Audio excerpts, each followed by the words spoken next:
પાટણ નગરપાલિકાના ward number 6 માં આવેલા ટેલિફોન એક્સચેન્જથી ગાયત્રી મંદિર તરફ જતા રોડ પર આવેલ કેનાલ પર પ્રોટેક્શન વોલ બનાવવામાં આવી રહી છે। આ સામાન્ય વરસાદની અંદર પ્રોટેક્શન વોલનો નીચેનો ભાગ તૂટી ગયેલ છે।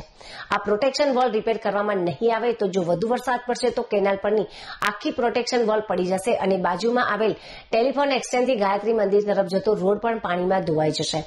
પાટણનું વહીવટી તંત્ર અને પ્રમુખશ્રીને જાતે આ વિસ્તારની મુલાકાત લઈ અને સત્વરે પ્રોટેક્શન વોલની રિપેરિંગ કામગીરી હાથ ધરે તેવી પાટણ શહેર કોંગ્રેસ પ્રમુખ દીપક પટેલે માંગ કરી છે।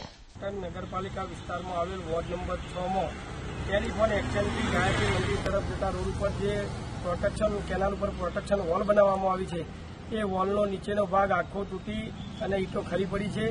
પાટણનું વહીવટી તંત્ર અને પાટણ નગરપાલિકાના પ્રમુખશ્રી અહીંયા આ સ્થળની મુલાકાત લે અને ભવિષ્યમાં રોડ આખી પ્રોટેક્શન વોલ જો પડી ન જાય એના માટે તાત્કાલિક સમારકામ કરાવે, જેથી કરીને આ રાહદારીઓ આ રોડ ઉપર ચાલતા હોય છે। ક્યારેક સામાન્ય વરસાદમાં જો આ પરિસ્થિતિ થતી હોય તો વધારે વરસાદ પડશે તો આ પ્રોટેક્શન વોલ આખી ઘસાઈ જશે અને આ રોડને પણ નુકસાન થશે। તો તાત્કાલિક આ વિસ્તારની મુલાકાત લઈ અને આનું સમારકામ કરાવે એવી પાટણ શહેર કોંગ્રેસ પ્રમુખ તરીકે અમારી માગણી છે।